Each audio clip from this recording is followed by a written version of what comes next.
الحمد لله نحمده ونستعينه ونستغفره ونؤمن به ونتوكل عليه ونعوذ بالله من شرور أنفسنا ومن سيئات أعمالنا من يهده الله فلا مضل له ومن يضلل فلا هادي له وأشهد أن لا إله إلا الله وحده لا شريك له وأشهد أن سيدنا ونبينا وحبيبنا ومولانا محمدا عبده ورسوله صلى الله تعالى عليه وعلى آله وأصحابه وبارك وسلم تسليما كثيرا كثيرا أما بعد فأعوذ بالله من الشيطان الرجيم بسم الله الرحمن الرحيم إنا أنزلناه في ليلة القدر وما أدراك ما ليلة القدر ليلة القدر خير من ألف شهر تنزل الملائكة والروح فيها بإذن ربهم من كل أمر سلام هي حتى مطلع الفجر صدق الله العظيم اللهم صل على سيدنا مولانا محمد وعلى آل سيدنا مولانا محمد وبارك وسلم اللهم صل على سيدنا مولانا محمد وعلى آل سيدنا مولانا محمد وبارك وسلم اللهم صل على سيدنا مولانا محمد وعلى آل سيدنا مولانا محمد وبارك وسلم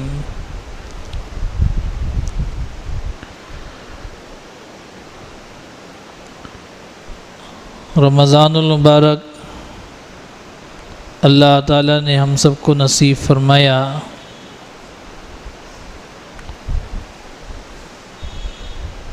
اور یہ رمضان المبارک بھی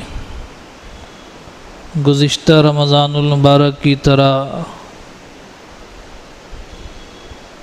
گزرنے کے قریب ہی ہے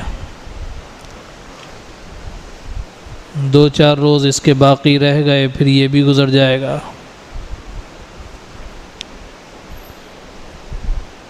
آج اللہ تعالیٰ نے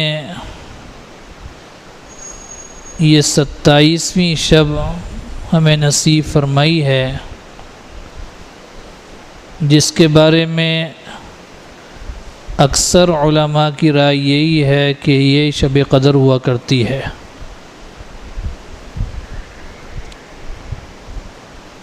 ویسے تو احادیث میں کوئی متعین نہیں ہے 5 راتیں شب قدر کے بارے میں ارشاد فرمائی گئی ہیں 21 23 25 27 اور 29 لیکن اس کے اندر 27ویں کی طرف جو ہے وہ حضرات علماء اکرام اور دیگر اکابرین امت کی رائے جو ہے وہ زیادہ ہے کہ یہ جو ہے یہ شب قدر ہونے کے اس میں زیادہ امکان موجود ہے تو بہرحال اللہ تعالیٰ نے اپنے فضل و کرم سے فضل و احسان سے ہمیں یہ رات نصیب فرمائی ہمیں اس کے اوپر اللہ کا شکر ادا کرنا چاہیے کہ اللہ آپ کا بڑا شکر ہے کہ آپ نے ہمیں عافیت کے ساتھ یہ رات نصیب فرما دی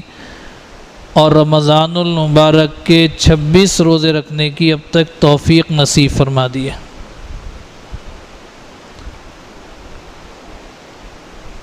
اور جو چند روزے رہ گئے اے اللہ آپ اپنے فضل و کرم سے وہ بھی رکھنے کی توفیق نصیب فرما دیجیے اور اسی طریقے پر اللہ تعالیٰ سے جہاں شکر ادا کرنا چاہیے وہیں پر اللہ تعالیٰ سے استغفار بھی کرنا چاہیے کہ اے اللہ اس رمضان المبارک کے اندر روزے رکھنے کے اندر، عبادات کرنے کے اندر، تراویحیں پڑھنے کے اندر اور دیگر معاملات کے اندر ہم سے بہت کوتاہیاں ہوئی ہوں گی، بہت کمی ہوئی ہوگی، جیسا حق تھا ویسا حق ادا نہیں ہو سکا ہوگا۔ اے اللہ آپ ہمیں اس پر معاف فرما دیجئے اور استغفار فرما دیجئے، ہماری مغفرت فرما دیجئے۔ ہم آپ سے استغفار کرتے ہیں، مغفرت طلب کرتے ہیں۔ تو یہ دونوں کام کرنے چاہیے، اللہ کا شکر بھی ادا کرنا چاہیے اور اللہ سے استغفار بھی کرنا چاہیے۔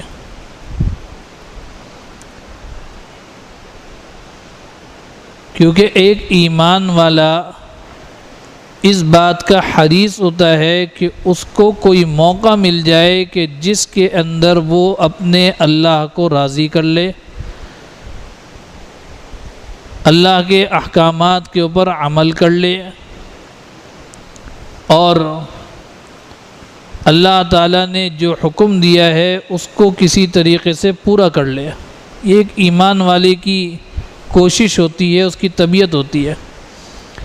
اور جتنا مضبوط اس کا ایمان ہوتا ہے اتنے ہی زیادہ وہ اس بات کی فکر کرتا ہے اور کوشش کرتا ہے، اور اس کے لیے اس کو کوئی یہ ضروری نہیں ہوتا، کوئی لازم نہیں ہوتا کہ اس کو ماحول ملے گا تو وہ کرے گا، اس کو مجمع ملے گا تو وہ کرے گا، بلکہ اگر صحرا کے اندر بھی اللہ تعالیٰ سے راز و نیاز کرنے کا اس کو موقع مل جاتا ہے، جہاں کوئی نہیں ہے، اندھیری رات ہو اور کوئی ادھر ادھر موجود نہ ہو، تو بھی وہ اپنا مصلی بچھا کر اللہ کی یاد میں مشغول ہو جائے گا، اللہ کی طرف متوجہ ہو جائے گا۔ وہ موقع چاہتا ہے۔ ہمیں اس بات کی ضرورت ہے کہ ہم اپنے دل کے اندر اس بات کو محسوس کریں کہ کیا ہماری یہ کیفیت ہے کہ ہمارا دل اس بات کا متلاشی ہے، دل چاہتا ہے کہ مجھے موقع میسر آ جائے اور میں کسی طریقے سے اپنے اللہ کو راضی کر لوں۔ چاہتا ہی نہیں چاہتا۔ اب جیسے یہ رمضان المبارک جس ماحول میں اور جس موقع پر آیا اور جس صورتحال سے گزرے ہم لوگ سب کے سب، اس موقع کے اوپر کتنے ہی ایسے لوگ ہیں جو کہ اس بات کے اوپر تڑپتے رہے کہ کسی طریقے سے ہم مسجد کے اندر پہنچ جائیں، کسی طریقے سے ہم جو ہیں وہ عبادت جو ہے وہ صحیح طریقے پر کر لیں،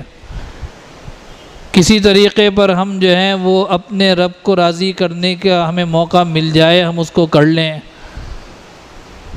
بہت سے تو ایسے رہے، اور بہت سے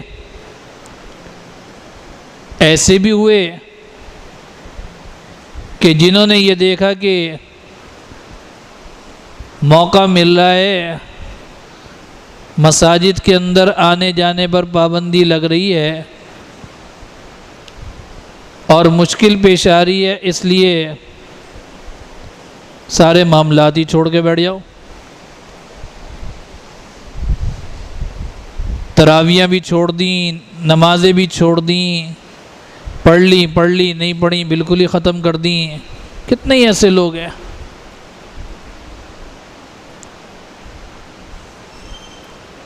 ایک تاجر جو اس وقت کے اندر ان حالات کے اندر جب کہ وہ یہ دیکھتا ہے کہ مجھے دکان نہیں کھولنے دی جا رہی، دکان بند کرنے کا حکم ہے، تو وہ ہاتھ پر ہاتھ رکھ کے نہیں بیٹھ رہا، بلکہ وہ اس فکر میں ہے کہ کسی طریقے سے میں اپنا سامان بیچ دوں۔ اگر شٹر گرا بھی رہتا ہے، دکان بند بھی رہتی ہے، تو بھی میں کسی طرح اپنا سامان بھیج دوں۔ اب وہ کبھی تو آئے گا، ایک آدمی دکان کھول کے اس کے اندر چلا جائے گا، ایک باہر کھڑا رہے گا کہ دیکھو کوئی گاہک آئے تو اندر بھیج دو، اور کوئی دکان بند کرانے والا آ جائے تو شٹر گرا دو نیچے، لیکن کام چلا لو۔ کوئی جو ہے وہ آن لائن دکان کے اس میں چکر میں پڑ گیا، اس نے اپنی خریداری جو ہے وہ اس طریقے سے کرنا شروع کر دی۔ یعنی کہنے کا مقصد یہ ہے کہ اپنی تجارت کے لیے کوئی نہ کوئی اس نے ذریعہ اختیار کیا، اپنی روزی کا کوئی نہ کوئی اس نے طریقہ اختیار کیا، خالی نہیں بیٹھا بلکہ کچھ نہ کچھ اس نے کوشش کی۔ تو جس طریقے سے اس روزی کی کوشش کرنی چاہیے، اسی طریقے سے اس ایمان کی روزی کی بھی کوشش کرنی ہوگی۔ اس کے لیے بھی خالی نہیں بیٹھنا ہوگا، بلکہ ایک ایمان والے کو پوری کوشش کرنی ہوگی کہ کسی طریقے سے میں اپنے اللہ کو راضی کروں، میں جو ہوں وہ سارے احکامات کی بجاوری کروں، چاہے کیسی بھی رکاوٹ ہو، اگر ایسے نہیں تو کسی دوسرے انداز سے، کسی تیسرے انداز سے، لیکن میں اپنا کام ضرور کروں۔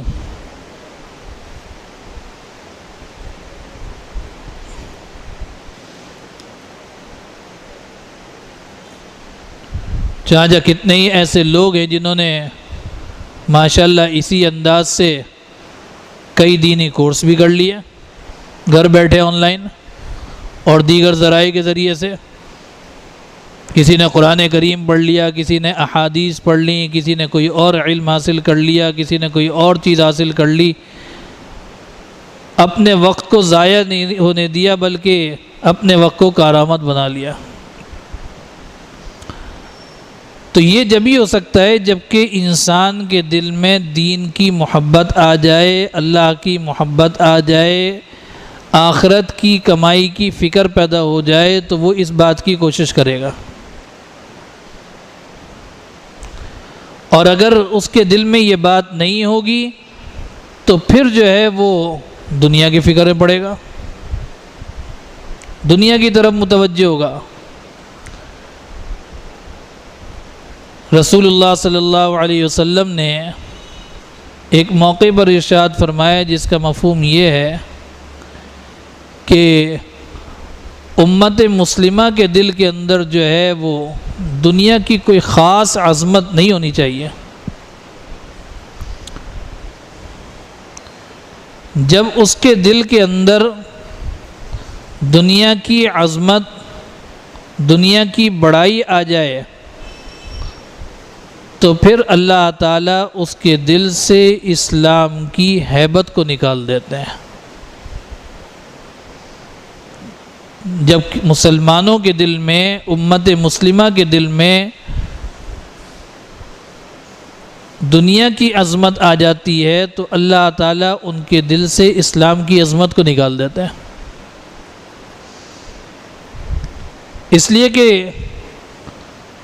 دنیا جو ہے یہ دنیا کی اللہ کی نظر میں تو کوئی اہمیت نہیں ہے۔ حدیث شریف کے اندر آتا ہے کہ مچھر کے پر کے برابر بھی اہمیت نہیں ہے۔ یہی وجہ ہے کہ اللہ تعالیٰ اس دنیا کے اندر اپنے فرما برداروں کو بھی دے رہے ہوتے ہیں اور نافرمانوں کو بھی نواز رہے ہوتے ہیں۔ ان کو بھی مل رہا ہوتا ہے، ان کو بھی مل رہا ہوتا ہے۔ اگر اللہ کی نظر میں اس کی کوئی قدر ہوتی تو پھر اپنے فرمانبرداروں کو دیا کرتے، نافرمانوں کو کھینچ کے رکھتے۔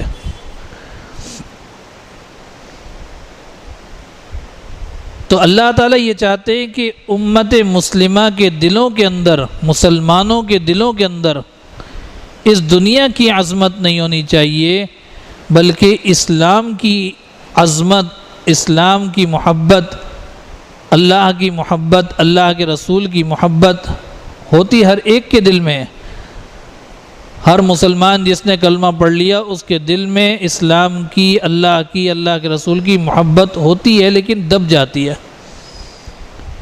دنیا کی محبت میں دب جاتی ہے، دنیا کی ضروریات میں دب جاتی ہے، دنیا کے کاموں کے اندر دب جاتی ہے.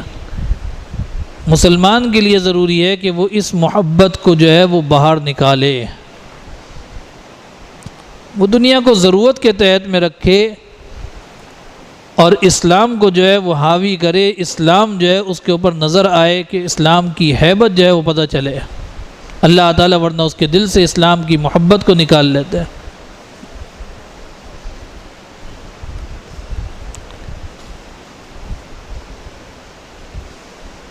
یہی وجہ ہے کہ جب اسلام کی ہیبت نہیں رہتی، دنیا کی عظمت آ جاتی ہے، تو آدمی دنیا کی خاطر اسلام کے کاموں کو، دین کے کاموں کو، اللہ کی رضا کے کاموں کو چھوڑنے لگ جاتا ہے. کہ موقع میسر آیا دین کے کسی کا، دنیا کے کسی کام کا، تو وہ کہتا ہے کہ نماز بعد میں پڑھ لوں گا، پہلے یہ کام کر لوں. قرآن کریم کی تلاوت بعد میں کر لوں گا، پہلے یہ کام کر لوں. اگر تھوڑی سی رشوت لے لوں گا تو کوئی حرج تھوڑی ہے، ضرورت پڑ رہی ہے ابھی اس وقت میں، بعد میں توبہ کر لوں گا. ابھی پیسوں کی ضرورت ہے، سود تھوڑا سا کھا لوں گا تو کوئی حرج نہیں ہے، بعد میں توبہ کر لوں گا. وہ اس چکروں کے اندر پڑ کے جو ہے وہ پیچھے ہٹتا چلا جاتا ہے، دین سے ہٹتا چلا جاتا ہے. لیکن اسلام اس کے اندر اگر جگہ کر جائے، اسلام کی اہمیت اس کے دل میں آ جائے، تو پھر چاہے کچھ بھی ہوتا رہے وہ اسلام کو اوپر کرے گا. اور یہی اللہ کے رسول چاہتے ہیں کہ ایک مسلمان جو ہے وہ اسلام کو حاوی کرے، مسلمان جو ہے وہ اسلام کو جو ہے وہ ہر طرح سے ادا کرے. اس کے نزدیک اسلامی حکم کے اوپر عمل کرنا وہ سب سے پہلے ہونا چاہیے. چاہے کوئی بھی کام ہو. حدیث شریف کے اندر آتا ہے کہ حضرت عائشہ صدیقہ رضی اللہ تعالیٰ عنہ فرماتی ہیں کہ رسول اللہ صلی اللہ علیہ وسلم ہم سے بات چیت کیا کر رہے ہوتے تھے، گھر میں بیٹھے ہوئے ہم سے باتیں کر رہے ہوتے تھے، دل لگی کر رہے ہوتے تھے. لیکن جیسے ہی مؤذن اذان دیتا تھا رسول اللہ صلی اللہ علیہ وسلم ایسے ہو جاتے تھے، ایسے اٹھ جاتے تھے جیسے میں پہچانتے ہی نہ ہوں. او کما قال علی، یعنی بالکل ایک دم اٹھ کے نماز کی تیاری کے لیے اور اس کے لیے چل پڑتے تھے. کہ جب تک اللہ کا حکم نہیں آیا سب کچھ کر رہے ہیں، اور جب اللہ کا حکم آ گیا تو سارا کام چھوڑا اور چل دیا. کہتے ہیں کہ ایک لوہار تھا، وہ اپنا لوہے کا کام کیا کرتا تھا، لوہار تھا، ظاہر سی بات ہے. جب اس کا انتقال ہوا تو کسی نے جو ہے اس کو خواب میں دیکھا کہ بھئی تمہارے ساتھ کیا معاملہ ہوا. تو اس نے کہا کہ اللہ کا شکر ہے مجھے بخش دیا گیا اور بہت اچھا معاملہ ہے. تو کہنے والے کو خیال ہوا کہ یہ تو سارا وقت لوہا پیٹتا رہتا تھا اور کوئی ایسا اس کی عبادت نظر نہیں آتی تھی، کوئی ایسا کام نہیں تھا، اور یہ کہہ رہا ہے کہ وہاں پر میرے ساتھ بڑا اچھا معاملہ ہوا، تو اس کے عمل کی تحقیق کی جائے کہ بھئی کیا عمل تھا اس کا. تو اس کے گھر میں گئے، اس سے جا کے اس کی بیوی وغیرہ سے پوچھا کہ بھئی اس کا کوئی عمل بتاؤ. اس نے کہا کوئی اور تو ایسا خاص عمل سمجھ میں نہیں آتا، صرف اتنی بات ضرور ہے کہ وہ جب لوہے کے اوپر چوٹ لگانے کے لیے اپنا ہتھوڑا اٹھایا ہوا ہوتا تھا اور سر کے اوپر لے گیا ہوتا تھا، لیکن اذان کی آواز آتی تھی اللہ اکبر، تو وہ اس ہتھوڑے کو بھی لوہے کے اوپر نہیں مارتا تھا، وہ اس کو بھی اٹھا کے فوراً الگ رکھ دیتا تھا کہ بس اذان ہو گئی، اب میں اللہ کی دربار میں جاؤں گا، پہلے نماز ادا کروں گا، پھر اس کے بعد جو ہے مارو۔ یعنی ایک تو یہ ہے نا کہ لوہا ہتھوڑا اٹھا لیا، چلو اٹھا لیا تو اب مار دوں، مار کے پھر رکھ دوں گا، نہیں، اللہ کی آواز کی طرف، صدا کی طرف اس کا ایسا ادب کرتا تھا کہ اس ہتھوڑے کو بھی جو ہے وہ نہیں مارتا تھا۔ اللہ نے صرف اس کی وجہ سے اس کی بخشش کر دی۔ تو یہ اسلام کی عظمت، یہ دینی حکم کی عظمت اس کے دل میں بیٹھی تو اللہ تعالیٰ نے اس کی وجہ سے اس کی بخشش کر دی۔ یہ اصل چیز ہے کہ ہمارے دلوں کے اندر یہ اہمیت پیدا ہو جائے کہ یہ سب سے اول ہے، پھر دوسری چیزیں۔ اسلام کسی چیز سے منع نہیں کر رہا کہ کماؤ نہیں، کھاؤ نہیں، پہنو نہیں، بلکہ رسول اللہ صلی اللہ علیہ وسلم تو ارشاد فرماتے ہیں اللہ جمیل و یحب الجمال، اللہ خود خوبصورت ہے اور خوبصورتی کو پسند کرتے ہیں۔ خوبصورت رہو، اچھے انداز سے رہو، اللہ نے تمہیں گنجائش دی ہے تو بڑے اس کو اچھے انداز سے رہو اور اس کو دکھاؤ اللہ کی نعمت کو کہ تمہارے پاس اللہ نے نعمت دے رکھی ہے، تم اس نعمت کا اظہار کرو۔ اللہ بھی خوش ہوتے ہیں جیسے ماں باپ اپنے بچوں کے اوپر ان کے کپڑے لے کر آئیں، ان کے جوتے لے کر آئیں تو وہ جوتے اور کپڑے اٹھا کے الماری کے اندر رکھ کے خوش نہیں ہوں گے، بلکہ خوش کب ہوں گے جب کہ وہ اپنے بچے کے اوپر جو ہے وہ اس کپڑے کو، اس جوتے کو پہنے ہوئے دیکھیں گے کہ میرا بچہ کتنا اچھا لگ رہا ہے، دیکھو اس کپڑوں کے اندر۔ ایسے ہی جب اللہ نے مال دے رکھا ہے، نعمتیں دے رکھی ہیں، تو ان کا اظہار جب آدمی کرتا ہے تو اللہ اس سے خوش ہوتے ہیں۔ لیکن وہ اظہار یہی ہے کہ یہ اظہار کی وجہ سے، اس اظہار کی وجہ سے اللہ کا حکم نہ ٹوٹے، اللہ کا حکم نہ چھوٹے۔ اگر اچھا لباس پہن لیا، اچھے سے اچھی چیز پہن لی، اچھی سے اچھی چیز استعمال کر لی، لیکن اللہ کا حکم چھوڑ دیا، نماز کو چھوڑ دیا، اللہ کے دیگر احکامات کو چھوڑ دیا، تو اس نے اس نعمت کا شکر ادا نہیں کیا بلکہ ناشکری کر دیا۔ شکر گزاری تو یہ ہے کہ جو اللہ نے نعمت دے رکھی ہے اس کے اوپر اللہ کا شکر ادا کرو۔ شکر یہ کہ اللہ کے حکم کی تعمیل کر لو، اللہ اور نواز دیں گے اور عطا فرما دیں گے۔ تو اس لیے ایک مسلمان کے دل میں اسلام کی عظمت ہونی چاہیے، دنیا کی عظمت نہیں ہونی چاہیے۔ اسلام کی عظمت اس کے دل سے نکلتی ہے جبکہ دنیا کی عظمت اس کے دل میں آ جاتی ہے، یا پھر یہ ہوتا ہے کہ جب ایک مسلمان دنیا کو بڑا سمجھنے لگتا ہے، اس کو عظمت دینے لگتا ہے، تو لوگوں کے دلوں میں جو اسلام کی ہیبت اور اہمیت ہوتی ہے وہ نکل جاتی ہے، وہ نکل جاتی ہے۔ آج دنیا کے اندر دیکھیں مسلمان کتنی بڑی تعداد کے اندر ہے، کتنی بڑی تعداد میں ہے، لیکن مسلمان کی کوئی ہیبت، مسلمان کا کوئی ڈر کسی قوم کے اندر نہیں ہے۔ اور پہلے یہی تھوڑے سے مسلمان ہوتے تھے، لیکن کیونکہ ان کے دل میں اسلام کی عظمت ہوتی تھی، اسلام کے احکامات پر عمل پیرا ہوتے تھے، تو ان کی عظمت جو ہے وہ پوری دنیا کے اندر پھیلی ہوئی ہوتی تھی، ان کا ڈر ہوتا تھا۔ وہ کہتے ہیں کہ ایک جگہ ایک لشکر گیا تو وہاں کے لوگوں نے جب دیکھا تو کہنے لگے کہ وہ جو تمہارے پرانے لوگ آیا کرتے تھے گدھوں کے اوپر، خچروں کے اوپر،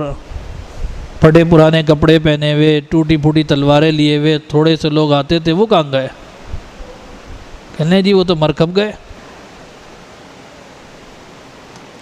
اب جو لشکر پہنچا تھا وہ گھوڑوں کے اوپر اور بڑی بڑی تلواریں لے کر اور بڑے عالی شان کپڑے پہن کر، انہوں نے کہا اچھا وہ مر گئے؟ انہوں نے کہا ہاں وہ لوگ تو مر گئے۔ انہوں نے کہا بس پھر کوئی ڈر نہیں ہے، پھر کوئی ڈر نہیں ہے، تم ہم سے نہیں جیت سکتے، کیونکہ ان لوگوں کے دلوں کے اندر اسلام کی عظمت تھی، وہ اسلام کے لیے لڑا کرتے تھے، تو اس لیے ان کا مقابلہ ہم نہیں کر سکتے تھے۔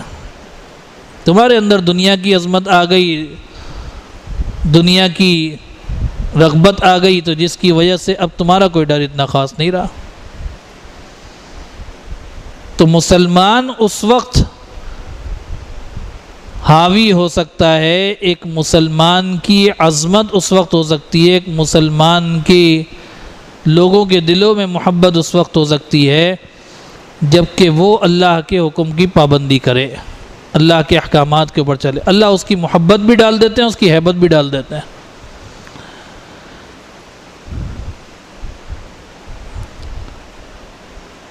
تو اس لیے یہ جو رات ہے شب قدر کی، اس شب قدر کی موقع کے اوپر ہمیں اس بات کی فکر کرنی چاہیے کہ ہمارے یہ 26 دن کیسے گزرے ہیں۔ یہ تو رمضان المبارک کا پھر بھی ماحول ہوتا ہے کہ جس کی وجہ سے ہم نے پھر بھی جیسے تیسے کر کے کوشش کر کے نمازیں ادا کر لی ہیں، لیکن کیا ہماری کیفیت ایسی ہے؟ کیا ہمارے دلوں کے اندر دینی جذبہ ایسا ہے کہ ہم رمضان المبارک کے بعد نمازوں کا اہتمام کر سکیں گے؟ کیا ہم جو ہے رمضان المبارک کے بعد دین کے احکامات کی پابندی کر سکیں گے؟ کیا ہم جو ہے وہ رمضان المبارک کے بعد صحیح طور پر جو ہے وہ اللہ کے احکامات کی پابندی کر سکیں گے، یا اور پیچھے چلی جائے گی؟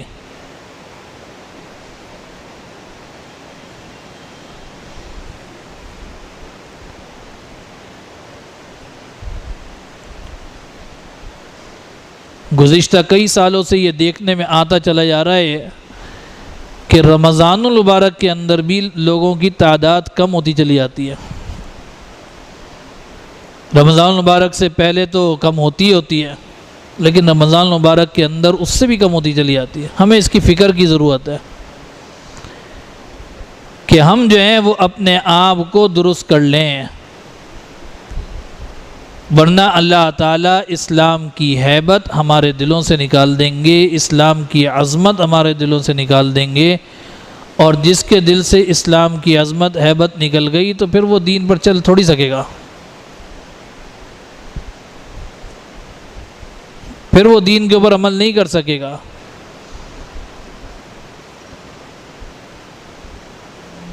ایک یہ بات ارشاد فرمائی، دوسری یہ بات ارشاد فرمائی کہ جب امت جو ہے وہ امر بالمعروف اور نہی عن المنکر کو چھوڑ دے گی تو اس کی وجہ سے برکت وحی سے محروم ہو جائے گی۔ جب امت جو ہے وہ امر بالمعروف، اللہ تعالیٰ نے کنتم خیر امت جو ارشاد فرمایا کہ تم بہترین امت ہو، یہ کس لیے فرمایا؟ کہ یہ امت جو ہے یہ امر بالمعروف، نیکی کا حکم کرنے والی ہے، برائی سے روکنے والی ہے۔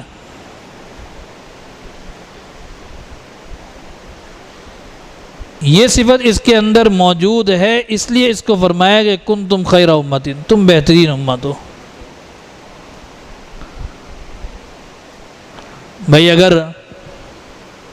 آج کل کے مزاج کی وجہ سے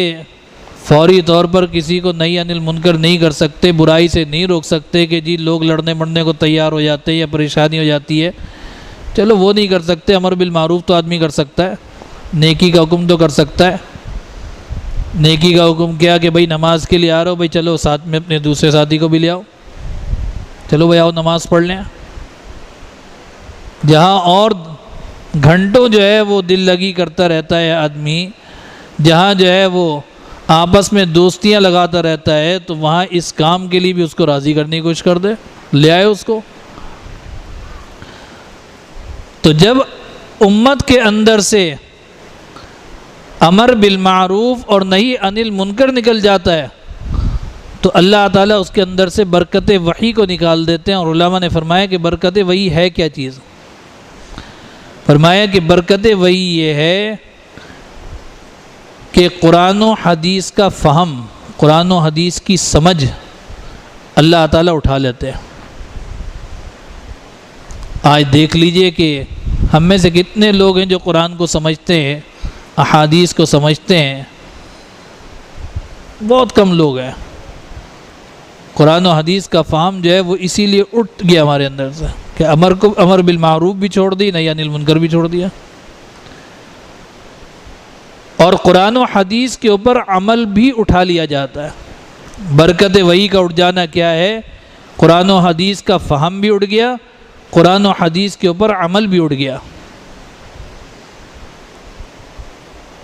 کہ عمل کرنا جو ہے وہ مشکل ہو گیا، عمل ہی نہیں کیا جاتا،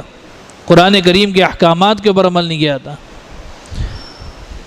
اور اسی طریقے پر اللہ تعالیٰ نے جو بشارتیں دی ہیں قرآن کریم کے اندر، احادیث نبوی صلی اللہ علیہ وسلم میں، یہ وعید سنائی ہے، ڈرایا ہے،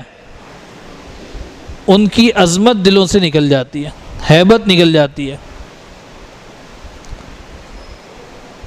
آج ظاہر سی بات ہے جو آدمی گناہ کر رہا ہے، جو غلطی کر رہا ہے، جو اس کے اوپر جمع ہوا ہے، رشوت لے رہا ہے، سود کھا رہا ہے، نمازوں کو چھوڑ رہا ہے، روزوں کو چھوڑ رہا ہے، اپنی زندگیوں کو گناہوں کے اندر گزار رہا ہے، تو ظاہر سی بات ہے اس کے دل سے آخرت کی ہیبت نکل گئی نا، جبھی تو کر رہا ہے۔ اگر اس کے دل میں یہ خوف ہو کہ مجھے اللہ کے سامنے جواب دینا ہے، مجھے قبر میں جانا ہے، مجھے جو ہے وہ اللہ کی پکڑ سے جو ہے وہ بچنا ہے، تو پھر ظاہر سی بات ہے وہ یہ نہیں کر سکے گا، وہ گھبرا جائے گا کہ نہیں بھائی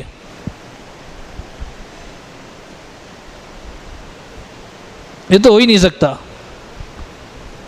اگر کر بھی لے گا تو بھی اس کو ڈر ہوگا کہ خدا نہ خواستہ جو ہے وہ باقی ایسا معاملہ نہ ہو جائے، میں توبہ کر لوں۔ کیونکہ انسان کوئی عمل دو ہی طرح سے کرتا ہے، دو ہی وجوہات کی وجہ سے کرتا ہے، یا تو محبت کی وجہ سے یا خوف کی وجہ سے، محبت کی وجہ سے یا خوف کی وجہ سے۔ محبت ہوگی تو اس محبت کی وجہ سے سارے کام کر جائے گا، ہر مشکل کو جو ہے وہ پیچھے چھوڑ دے گا، کر دے گا سارے کام محبت کی وجہ سے۔ کوئی مشکل نہیں رہتی محبت کی وجہ سے۔ اسی طرح ڈر ہو کہ اگر جو ہے وہ ایسا نہیں کیا تو میرے ساتھ کچھ معاملہ ہو جائے گا، تو اس خوف سے کرے گا۔ کہتے ہیں ایک آدمی بیت اللہ کا جو ہے وہ غلاف پکڑے ہوئے دعا مانگ رہا تھا اللہ سے کہ اے اللہ میری بینائی عطا کر دیجیے، تو وہاں سے اس وقت کا جو بادشاہ تھا وہ بھی وہ کر رہا تھا، طواف کر رہا تھا، تو اس نے اس کی دعا سنی، تو کہنے لگا کہ یہ دعا تم کب سے مانگ رہے ہو؟ کب سے تمہاری بینائی نہیں ہے؟ کہنے لگا کئی سال ہو گئے اور یہ دعا مانگ رہا ہوں، میری دعا قبول نہیں ہو رہی ہے۔ اس نے کہا اچھا، ابھی تو میں ذرا سفر پہ جا رہا ہوں، چند دن کے بعد میری واپسی ہوگی، اگر تمہاری آنکھیں واپس نہ آئیں تو میں تمہاری گردن اڑا دوں گا۔ ابھی تو میں واپس جا رہا ہوں، ذرا کام سے جانا ہے مجھے، آگے سفر ہے، طواف کر کے میں نکل جاؤں گا، لیکن چند دن کے بعد میری واپسی ہوگی، اور جو ہے وہ اگر تمہاری آنکھیں واپس نہ آئیں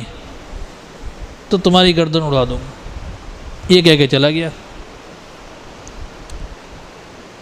پہلے تو وہ جیسے تیسے مانگ رہا تھا، اب جو گردن اڑنے کا موقع آیا تو پھر جو ایسا خشوع خضوع کے ساتھ مانگا کہ اللہ تعالیٰ نے آگے ہی دے دیا تھا فرما دیا۔ تو معلوم ہوا کہ مانگ تو رہے ہیں لیکن توجہ نہیں ہے، جس انداز سے مانگنا چاہیے تھا وہ مانگنے کا انداز ہی نہیں ہے، اس کی وجہ سے مل ہی نہیں رہا۔ لیکن جب خوف ہوا اور توجہ آئی تو اللہ کی رحمت بھی متوجہ ہو گئی۔ تو آدمی کام جو ہے وہ صرف دو ہی اس سے کرتا ہے، محبت سے یا خوف سے۔ تو اپنے اندر یا تو محبت پیدا کر لے اللہ کے رسول کی، اور یا پھر اللہ کی پکڑ کا خوف پیدا کر لے کہ اللہ کے ہاں حساب دینا ہوگا، جواب دینا ہوگا، اللہ کے ہاں پکڑ ہو سکتی ہے، اس وجہ سے جو ہے وہ اپنے اعمال کو درست کرنا شروع کر دیں۔ تو بہرحال یہ رمضان مبارک کا مہینہ جو ہے یہ بڑا قیمتی مہینہ ہے، اور اس کے چند دن رہ گئے۔ اب نہیں معلوم کہ ہم میں سے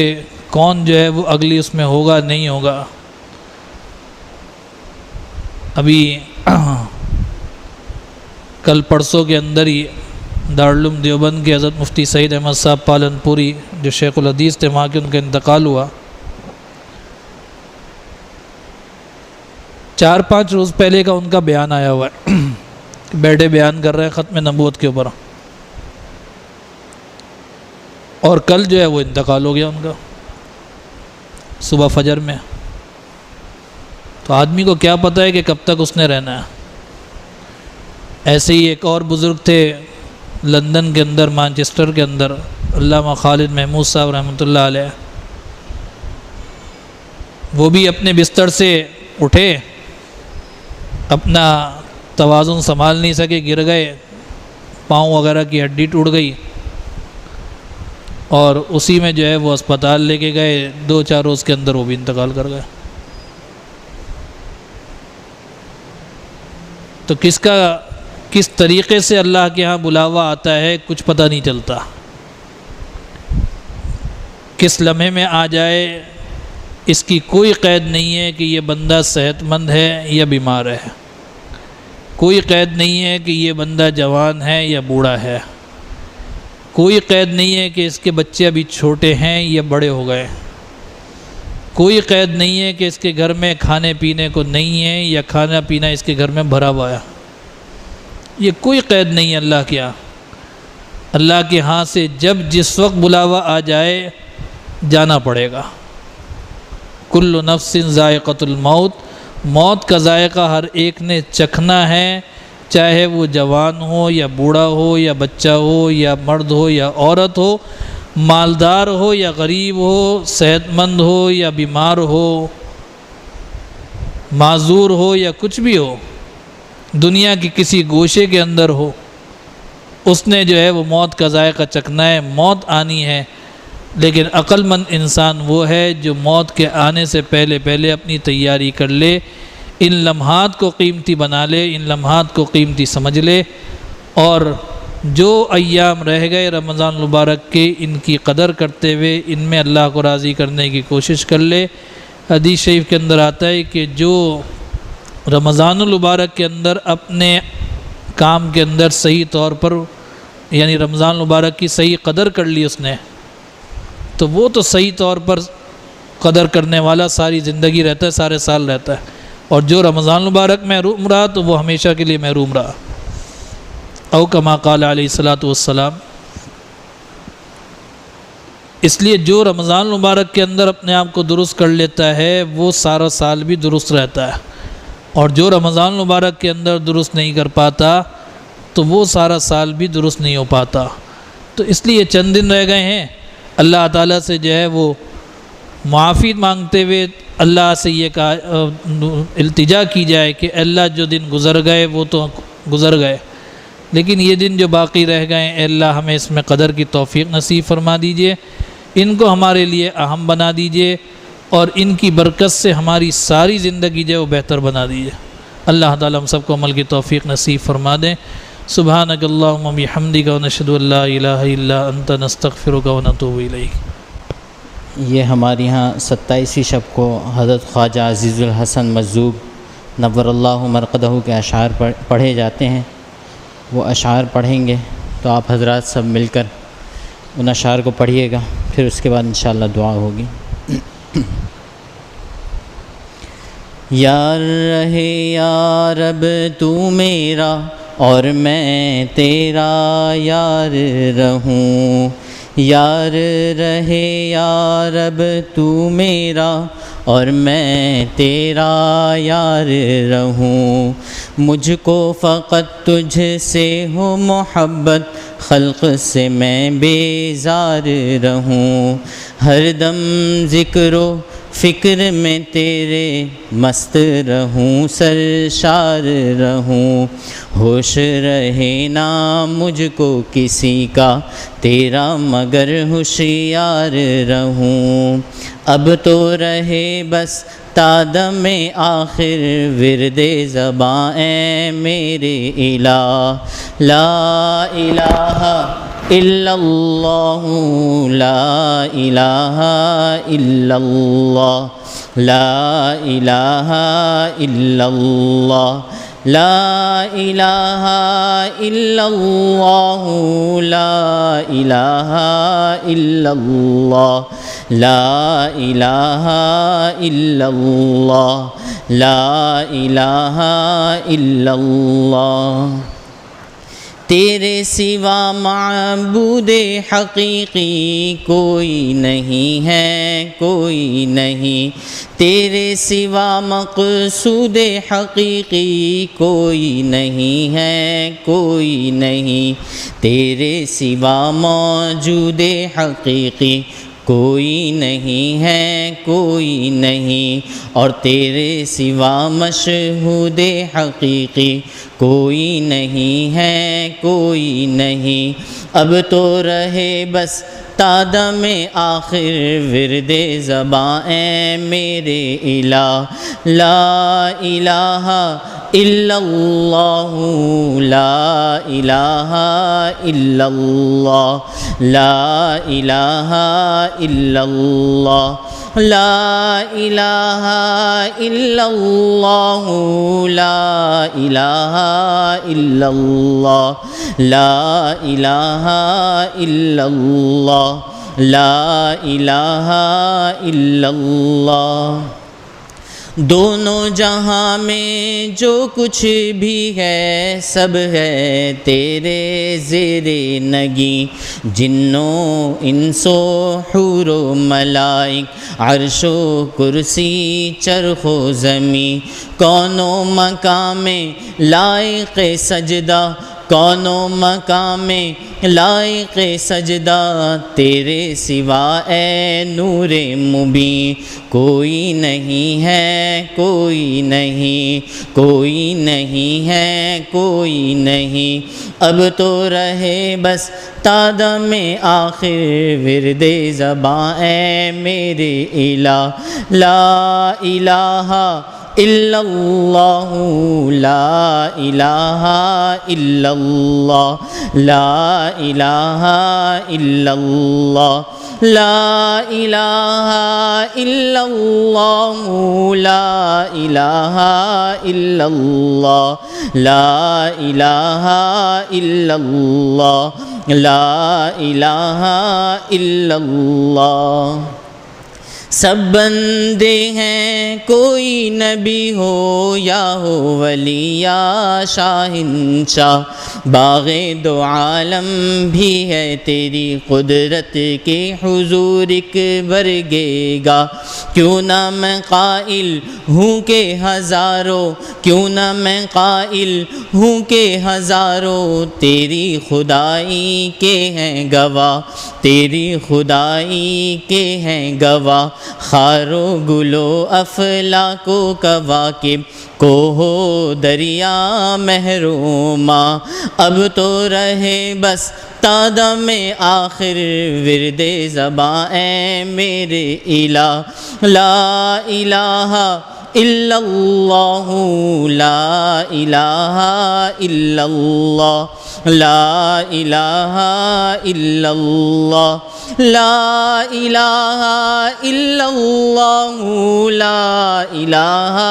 الا اللہ لا الہ الا اللہ لا الہ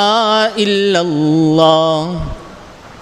یاد میں تیری سب کو بھلا دوں کوئی نہ مجھ کو یاد رہے یاد میں تیری سب کو بھلا دوں کوئی نہ مجھ کو یاد رہے تجھ پر سب گھر بار لٹا دوں خانہ دل آباد رہے تجھ پر سب گھر بار لٹا دوں خانہ دل آباد رہے سب خوشیوں کو آگ لگا دوں سب خوشیوں کو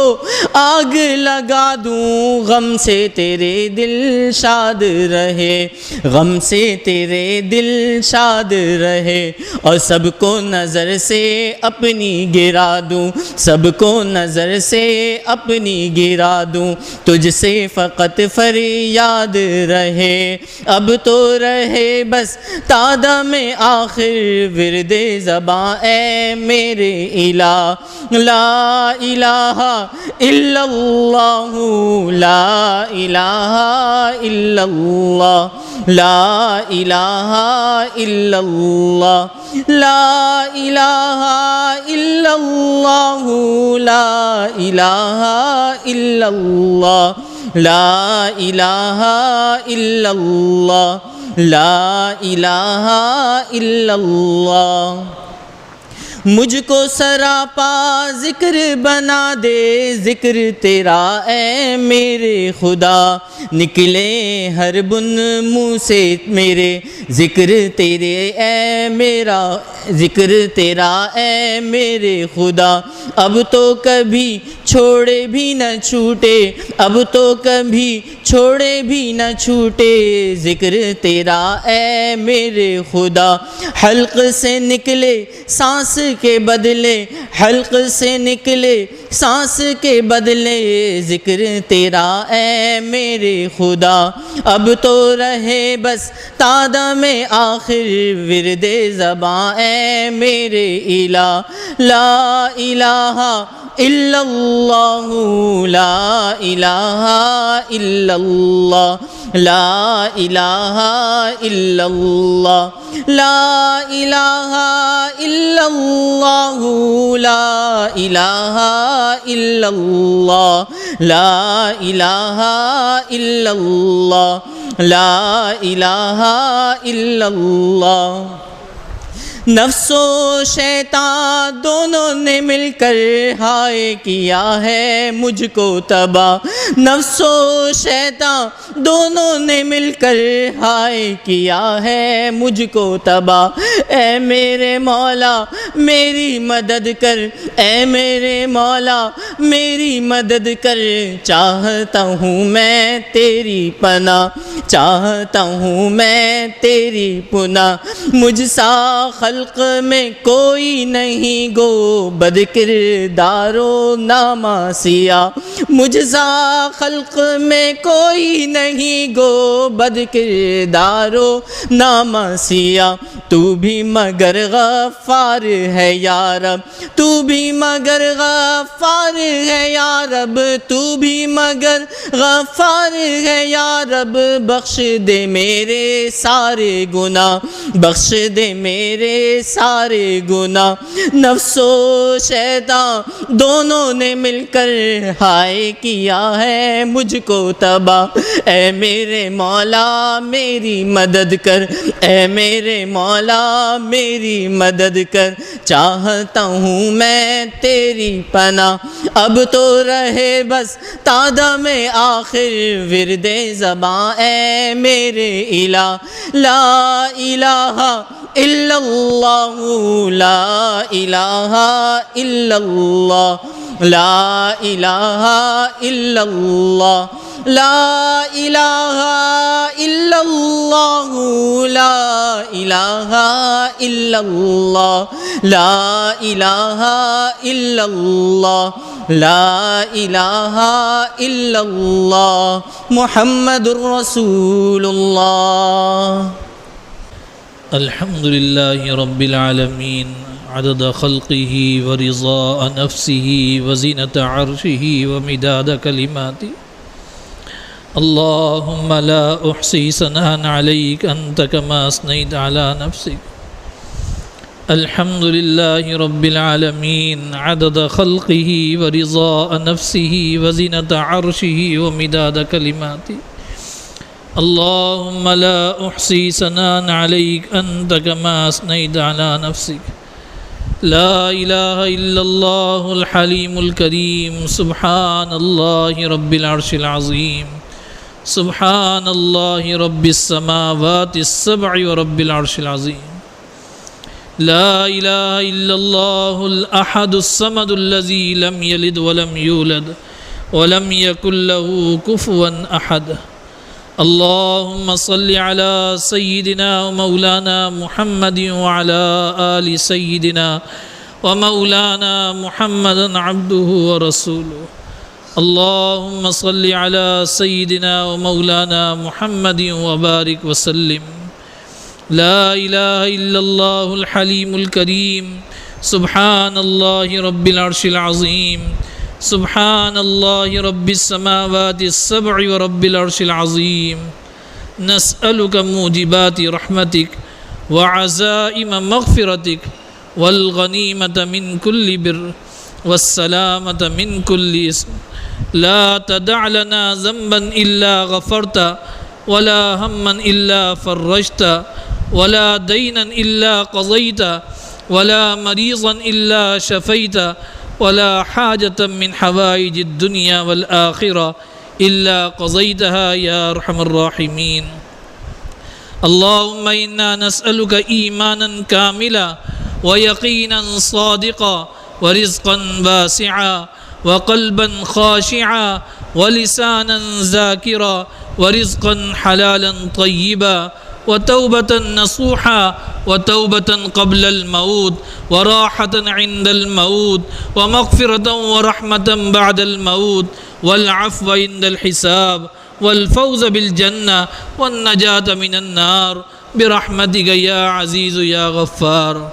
اے اللہ، اے میرے کریم آقا، اے میرے مالک، اے رب کریم، اے رب کریم، اے رب کریم، آپ ہی نے اپنے فضل و کرم سے ہمیں یہ رمضان المبارک نصیب فرمایا. اے اللہ، آپ نے اپنا فضل فرماتے ہوئے اس میں روزے رکھنے کی، تراویحیں پڑھنے کی، عبادات کرنے کی توفیق نصیب فرمائی. اے اللہ، یہ سب آپ کے فضل سے ہوا. اے اللہ، آپ اپنا فضل فرماتے ہوئے اس کو قبول فرما لیجئے. اے اللہ، آپ اس کو قبول فرما لیجئے. اے اللہ، جو کمی کوتاہی ہو گئی اللہ معاف فرما دیجئے. اے اللہ معاف فرما دیجئے. اے اللہ، محض اپنے فضل و کرم سے یا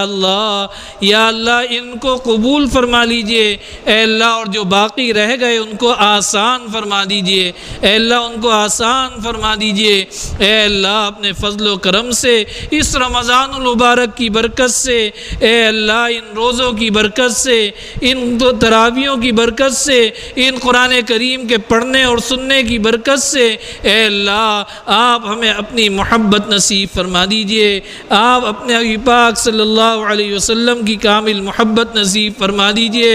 اے اللہ، اپنے فضل و کرم سے یا اللہ اس رمضان المبارک کی برکت سے یا اللہ ہمیں اپنے اطاعت گزار بندوں میں شامل فرما لیجئے،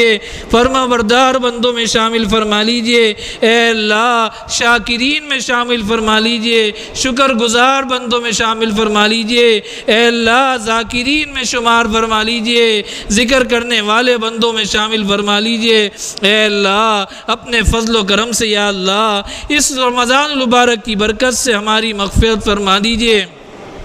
اے اللہ ہم خطا کار ہیں، سیاہ کار ہیں، گناہ گار ہیں۔ اے اللہ ہم اپنے تمام گناہوں کا اقرار کرتے ہیں، جو بھی گناہ ہو گئے اے اللہ جان بوجھ کر کیے ہوں یا انجانے میں ہو گئے ہوں، یا اللہ ظاہر میں کیے ہوں یا پوشیدہ طور پہ کیے ہوں، اے اللہ آپ اپنے فضل و کرم سے معاف فرما دیجئے۔ اے اللہ اس رات کی برکت سے معاف فرما دیجئے۔ اے اللہ آپ نے خود تو فرمایا ہے خیر من الف شہر، اے اللہ یہ رات جو ہے 1000 مہینوں سے بہتر ہے۔ اے اللہ واقعی اس رات کو ہمارے لیے 1000 مہینوں سے بہتر بنا دیجئے۔ اے اللہ واقعی اس رات کو ہمارے لیے 1000 مہینوں سے بہتر بنا دیجئے، ہماری مغفرت فرما دیجئے۔ اے اللہ ظاہر سی بات ہے یا اللہ جس رات میں ہماری مغفرت ہو جائے، جس رات میں آپ ہم سے راضی ہو جائے، جس رات میں اللہ آپ ہمیں یا اللہ بخشش کا پروالہ دے دے، یا اللہ وہی رات ہماری زندگی کی سب سے بہترین رات ہوگی، سب سے بہتر رات ہوگی۔ اے اللہ آپ اسی رات کو یا اللہ ہماری زندگی کی سب سے بہتر رات بنا دیجئے، سب سے بہتر رات بنا دیجئے۔ اے اللہ اس رات میں ہماری مغفرت فرما دیجئے۔ اے اللہ اس رات میں ہماری مغفرت فرما دیجئے، ہم سب کی مغفرت فرما دیجئے۔ اے اللہ ہم تمام گناہوں سے یا اللہ توبہ کرتے ہیں، معافی مانگتے ہیں، اے اللہ معاف فرما دیجئے، معاف فرما دیجئے۔ اے اللہ اور اپنے فضل و کرم سے یا اللہ ان گناہوں کو معاف فرما دیجئے اور آئندہ ان سے بچا لیجئے۔ اے اللہ یہ نفس و شیطان بار بار ہمیں یا اللہ گناہوں میں لت پت کر دیتے، اے اللہ بار بار گناہوں کے اندر یا اللہ مبتلا کر دیتے، اے اللہ آپ اپنے فضل و کرم سے بچا لیجئے۔ اے اللہ آپ اپنے فضل و کرم سے بچا لیجئے، ہم بہت کمزور ہیں، بار بار گناہوں کے دلدل میں پھنس جاتے ہیں، بار بار گناہ ہم سے سرزد ہو جاتے ہیں، آپ کی نافرمانی چاہتے نہ چاہتے بھی ہو جاتی ہے۔ اے اللہ آپ اپنے فضل و کرم سے یا اللہ معاف فرما دیجئے، ہمیں بچا لیجئے، ہمیں بچا لیجئے۔ اے اللہ ہم آپ کی پکڑ سے بچنا چاہتے ہیں، اے اللہ ہم آپ کی پکڑ سے بچنا چاہتے ہیں۔ اے اللہ ہمیں اپنی پکڑ سے بچا لیجئے اور ہمیں اپنی محبت نصیب فرما دیجئے۔ اے اللہ ہمیں اپنی محبت نصیب فرما دیجئے۔ اے اللہ اپنے فضل و کرم سے یا اللہ یہ جتنے حضرات آئے ہوئے ہیں، جتنی خواتین آئی ہوئی ہیں، جتنے بچے آئے ہوئے ہیں، اے اللہ یہ سب کے سب کسی اور غرض سے نہیں آئے، کسی اور غرض سے نہیں آئے، دنیا کمانے کے لیے نہیں آئے۔ اے اللہ دنیا کمانے کے لیے نہیں آئے، اے اللہ صرف آپ کو راضی کرنے کے لیے آئے ہیں۔ اے اللہ آپ فرشتوں کے جھنڈ میں فرما دیجئے، اے اللہ فرشتوں کی یا اللہ فرشتوں کی یا اللہ فرشتوں کے مجمع میں فرما دیجئے، اے اللہ کہ میں نے ان کو معاف کر دیا، میں نے ان کو معاف کر دیا۔ اے اللہ آپ اپنے فضل و کرم سے یا اللہ ہمیں معاف فرما دیجئے۔ اے اللہ ہمیں معاف فرما دیجئے، ہمارے والدین کو معاف فرما دیجئے۔ اے اللہ ہماری مغفرت فرما دیجئے، ہمارے والدین کی، ہمارے اساتذہ اکرام کی، ہمارے مشائخ کی، اے اللہ سب کی مغفرت فرما دیجئے۔ اے اللہ اپنے فضل و کرم سے یا اللہ اس رات کی برکت سے ہم سب کی مغفرت فرما دیجئے۔ ہمارے جو عزیز و قارب اس دنیا سے تشریف لے گئے اس رمضان المبارک کے اندر، یا اللہ اپنے فضل و کرم سے ان سب کی مغفرت فرما دیجئے، ان سب کی مغفرت فرما دیجئے۔ اے اللہ یہ جو وبا پھیلی ہوئی ہے، اے اللہ اس کی وجہ سے جو پریشان ہیں، جو بیمار ہیں، اے اللہ اپنے فضل و کرم سے یا اللہ ان کو صحت و عافیت نصیب فرما دیجئے۔ اے اللہ اس بیماری کو ختم فرما دیجئے، اس وبا کو ختم فرما دیجئے۔ اے اللہ دوبارہ مساجد کی رونق کو بحال فرما دیجئے، اے اللہ دوبارہ مساجد کی رونق کو بحال فرما دیجئے، شہروں کا سکون واپس لوٹا دیجئے، شہروں کی زندگی واپس لوٹا دیجئے۔ اے اللہ ہمارے ملک کی حفاظت فرمائیے، ایک ایک شہری کی حفاظت فرمائیے، ایک ایک شہری کی حفاظت فرمائیے۔ اے اللہ اپنے فضل و کرم سے یا اللہ اپنے فضل و کرم سے عالم اسلام کی حفاظت فرمائیے، عالم اسلام کی حفاظت فرمائیے، ساری انسانیت کی حفاظت فرمائیے۔ اے اللہ اس وقت ساری انسانیت ہی پریشان ہے، اے اللہ سب کی پریشانی کو دور فرما دیجئے۔ اے اللہ حرمین شریفین کے اندر یا اللہ نمازیں نہیں ہو پا رہی صحیح طور پر، طواف نہیں ہو پا رہا، اے اللہ حج بھی یا اللہ مشکل میں پڑا ہوا ہے، اے اللہ آپ اس مشکل کو ہی ختم فرما دیجئے، آپ اس وبا کو ہی ختم فرما دیجئے۔ اے اللہ اگر یہ وبا ہے تو اس وبا کو ختم فرما دیجئے، سازش ہے تو اس سازش کو ختم فرما دیجئے۔ اے اللہ ان کی یا اللہ اگر کسی کی یا اللہ سازش ہے تو اللہ ان کی سازشوں کو ختم فرما دیجئے، ان وباؤں کو ختم فرما دیجئے۔ اے اللہ اپنے فضل و کرم سے یا اللہ عافیت و خیر کا معاملہ فرما دیجئے، اے اللہ عافیت و خیر کا معاملہ فرما دیجئے، اے اللہ عافیت و خیر کا معاملہ فرما دیجئے۔ اے اللہ اپنے فضل و کرم سے ہم میں سے جو حضرات یہاں سب موجود ہیں، اے اللہ سب کی کوئی نہ کوئی آرزو ہے، کوئی نہ کوئی خواہش ہے، اے اللہ ہر ایک کی ہر آرزو کو پورا فرما دیجئے، ہر ایک کی ہر خواہش کو پورا فرما دیجئے، ہر ایک کی ہر ضرورت کو پورا فرما دیجئے۔ اے اللہ ہماری سب سے بڑی خواہش، سب سے بڑی آرزو یا اللہ سب سے بڑی خواہش، سب سے بڑی آرزو تو یہ ہے کہ اے اللہ آپ ہمیں مرتے وقت کلمہ نصیب فرما دیجئے گا، اللہ مرتے وقت ہمیں کلمہ نصیب فرما دیجئے گا، اللہ مرتے وقت ہمیں کلمہ نصیب فرما دیجئے گا۔ اللہ ہماری سب سے بڑی آرزو، سب سے بڑی خواہش تو یہ ہے کہ اللہ قیامت کے دن ہمیں رسول اللہ صلی اللہ علیہ وسلم کے دست مبارک سے حوض کوثر کا پانی نصیب کر دیجئے گا، آپ کی اللہ شفاعت نصیب کر دیجئے گا، اللہ آپ کی شفاعت نصیب کر دیجئے گا۔ اے اللہ اپنے فضل و کرم سے یا اللہ ہماری سب سے بڑی خواہش یہی ہے کہ یا اللہ آپ ہمیں اپنی رضا و محبت نصیب کر دیجئے گا، اللہ آپ ہمیں اپنی رضا و محبت نصیب کر دیجئے، اے اللہ اپنی رضا و محبت نصیب کر دیجئے۔ اے اللہ یہ ہماری ہم سب کی سب سے بڑی خواہش ہے، سب سے بڑی آرزو ہے، اے اللہ آپ ہمیں یہ نصیب فرما دیجئے، اے اللہ آپ ہمیں یہ نصیب فرما دیجئے۔ اے اللہ قرآن کریم پڑھا گیا، قرآن کریم سنا گیا، اے اللہ اپنے فضل و کرم سے اس قرآن کریم کو ہمارا مونس و غمخوار بنا دیجئے، اے اللہ اس قرآن کریم کو ہمارا مونس و غمخوار بنا دیجئے، اے اللہ اس کو ہمارا سفارشی بنا دیجئے، اس کی سفارش کو ہمارے حق میں قبول فرما لیجئے، اللہ اس کی سفارش کو ہمارے حق میں قبول فرما لیجئے، ہمارے آباء و اجداد کے حق میں قبول فرما لیجئے، ہمارے بچوں کے حق میں قبول فرما لیجئے۔ اے اللہ اپنے فضل و کرم سے یا اللہ یہ سارا مجمع جو آیا ہوا ہے یا اللہ یہ صرف آپ کو راضی کرنے کے لیے آیا ہوا ہے، آپ راضی ہو جائیے، اللہ راضی ہو جائیے، اے اللہ آپ راضی ہو جائیے۔ اللہ اپنے فضل و کرم سے یا اللہ اپنی رضا نصیب فرما دیجئے، اپنی محبت نصیب فرما دیجئے، اے اللہ اپنی محبت اپنی رضا نصیب فرما دیجئے، ایمان والی زندگی نصیب فرما دیجئے، ایمان والی زندگی نصیب فرما دیجئے۔ اے اللہ اپنے فضل و کرم سے ہم میں سے جن کے والدین حیات ہیں، اے اللہ اپنے فضل و کرم سے ہمارے والدین کا سایہ تا دیر قائم فرمائیے، صحت کے ساتھ، تندرستی کے ساتھ، یا اللہ رضا کے ساتھ، یا اللہ رضا و محبت کے ساتھ، یا اللہ ان کا سایہ تا دیر قائم فرمائیے۔ اے اللہ اور ہم میں سے جن کے والدین اس دنیا سے تشریف لے گئے، اے اللہ آپ اپنے فضل و کرم سے یا اللہ ان کی مغفرت فرما دیجئے۔ اے اللہ ہمارے کتنے ہی ایسے ساتھی تھے یا اللہ جو پچھلے سالوں میں ہمارے ساتھ اعتکاف میں ہوا کرتے تھے، محبت سے آتے تھے، محبت سے آتے تھے، اے اللہ اس دنیا میں اب نہیں ہے، اللہ آپ سب کی مغفرت فرما دیجئے، اللہ سب کی مغفرت فرما دیجئے، اے اللہ ہماری اس مسجد کی رونقوں کو دوبارہ بحال فرما دیجئے، اے اللہ پھر ویسے ہی اللہ ہر طرف یا اللہ قرآن پڑھنے والوں کے ساتھیوں کو یا اللہ جمع فرما دیجئے، اے اللہ ایسے ہی نوافل پڑھنے والوں کو جمع فرما دیجئے، اے اللہ ایسے ہی ذکر اذکار کرنے والوں کو جمع فرما دیجئے۔ اے اللہ اپنے فضل و کرم سے یا اللہ ہم سب کو یا اللہ عافیت والی زندگی نصیب فرما دیجئے، عافیت والی زندگی نصیب فرما دیجئے، اے اللہ عافیت پہ یا اللہ والی زندگی نصیب فرما دیجئے۔ اے اللہ اپنے فضل و کرم سے اس رات کے اندر یا اللہ اس شب قدر کے اندر یا اللہ رسول اللہ صلی اللہ علیہ وسلم نے جو موقع پہ اس موقع پر دعائیں مانگی، صحابہ نے مانگی، تابعین نے مانگی، آپ کے اولیاء اللہ نے مانگی یا اللہ اور آج بھی مانگ رہے، اے اللہ آپ ان تمام دعاؤں کو ہمارے حق میں بھی قبول فرما لیجئے، اے اللہ آپ ان تمام دعاؤں کو ہمارے حق میں بھی قبول فرما لیجئے، اے اللہ دنیا کے گوشے گوشے گوشے کے اندر آپ کے ولی، آپ کے دوست آپ سے مانگ رہے ہوں گے اس وقت کے اندر، اے اللہ یا اللہ آپ سے لگ لپٹ کے مانگ رہے ہوں گے، اے اللہ آپ ان کی دعاؤں کو ہمارے حق میں بھی قبول فرما لیجئے، اے اللہ اپنے فضل و کرم سے ان کی دعاؤں کو قبول کریں، ہماری دعاؤں کو بھی قبول کر لے،